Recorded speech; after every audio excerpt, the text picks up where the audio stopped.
बंधु माने आजिर एही ज्योतिष कार्यक्रम को आपण मानक स्वागत।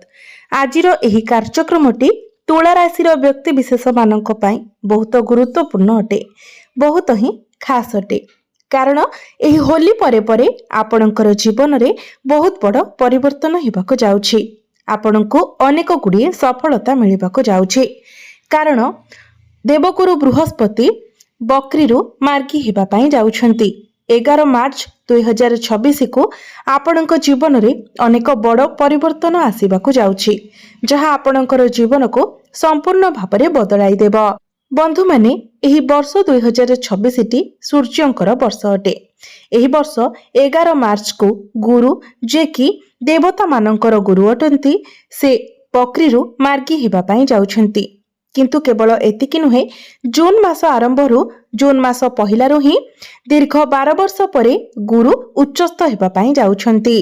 अर्थात गुरु तांकर उच्च राशि रे प्रवेश करबाको जाउछंती, जहा फଳରେ आपणक जीवन रे अनेक किछि परिवर्तन आसीबाको जाउछि।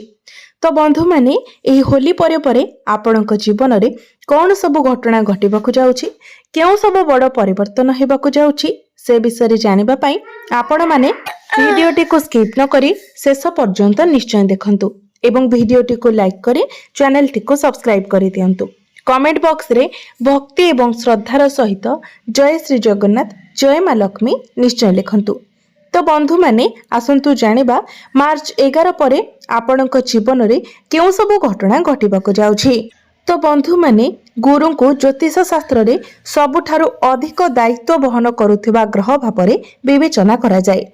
गुरु हेउछंती धनर कारक ग्रह, संतानर कारक ग्रह, भाग्यर कारक ग्रह। आमर भाग्य केते भलो अछि ताहा आम कुंडली रे बृहस्पतिंकर स्थिति को अनुध्यान करि ही जणा जाय थाय। आमे केते दयालु अटंती, केते क्षमाशील अटंती ताहा मध्य गुरुंकर स्थिति रहि जणा जाय थाय। गुरु हेउछंती मार्गदर्शक ग्रह। आम मध्य रे केते ज्ञान अछि ताहा गुरुंक स्थिति रो जणा जाय थाय। तेबे बंधु माने गुरु आपणकर कुंडलीर नवम भावरे बकरीरु मार्गी होई जिवे। नवम भावटी होई थाए भाग्यर भाव, पितांकर भाव एवं उच्च शिक्षार भाव। तो गुरु हेउछंती आपणकर तृतीय एवं षष्ठ भावर अधिपति। जेतेबेले षष्ठ भावर अधिपति नवम भावरे बकरी होई जायथिले, तो सेतेबेले आपणक जीवन रे शत्रु मानकर वृद्धि हेउथिला। प्रत्येक कार्य आपणको बाधा विघ्नर सामना करबाको पड़ुथिला। आपणक मध्यरे द्वंद्व रहुथिला, शंका रहुथिला, आपण आगको बढ़ी पारु नथिले।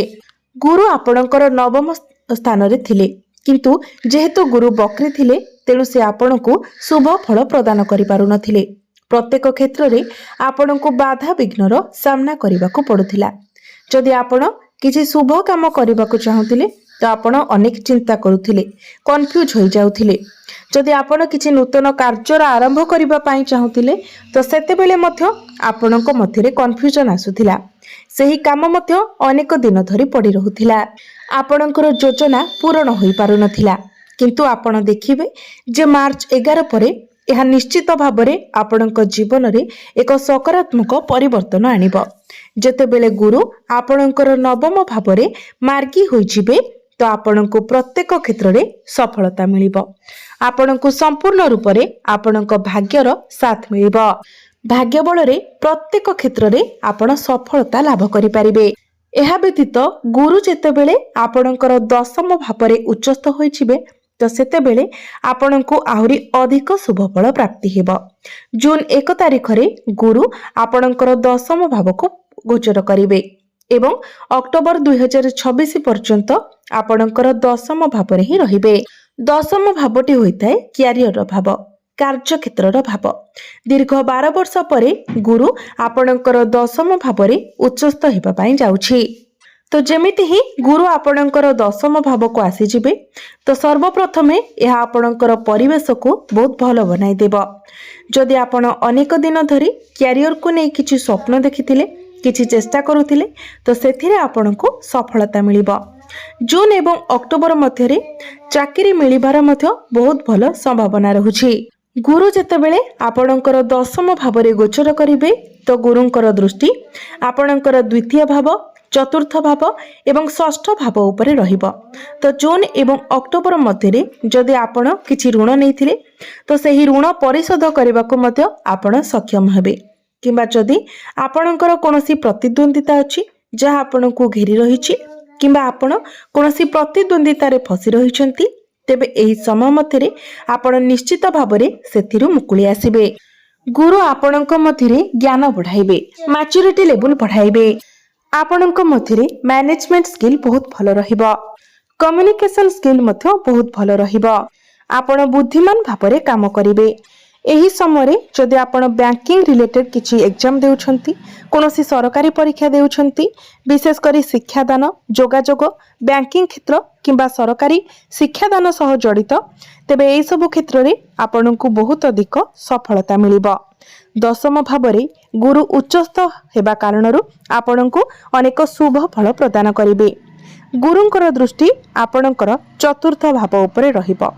चतुर्थ भावटी होइथाय समस्त प्रकार भौतिक सुखर भाव, आपणकर मांकर भाव।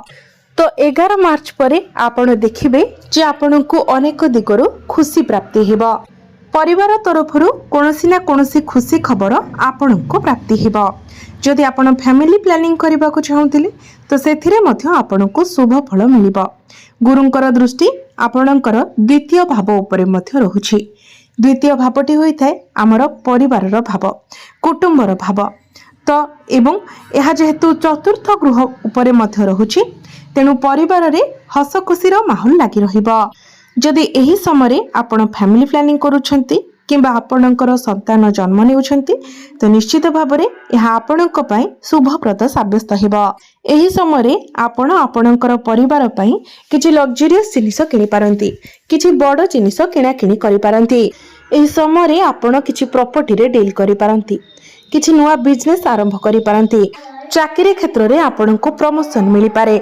आपण आपणकर करियर को नै किछि बड़ डिसिजन नै पारंती। गुरु हेउछंती धनर कारक ग्रह। तो यही समय आपणकर धन रे वृद्धि हेबो, आपणकर डेली इनकम बढ़िबो, आपणकर फाइनेंशियल ग्रोथ हेबो। मार्च 11 परे आपण आपणकर करियर रे एपरि किछि करि पारंती जहा आपणको प्रशंसित करिबो। कार्य क्षेत्र रे आपण प्रशंसित हेबे। आपणको अनेक किछि अचीवमेंट मिलि पारे, किछि बड़ अपॉर्चुनिटी आपणको मिलि पारे। आपणकर कार्य क्षेत्र रे आपणको मान सम्मान प्राप्ति हेबो। अनेक दिन धरी आपण जे कथा चिंता करुथिले सेथिरे जदि आपण आगको बढ़ंती तो आपणको सफलता मिलिबो। आपणकर डेली इनकम बढ़िबो।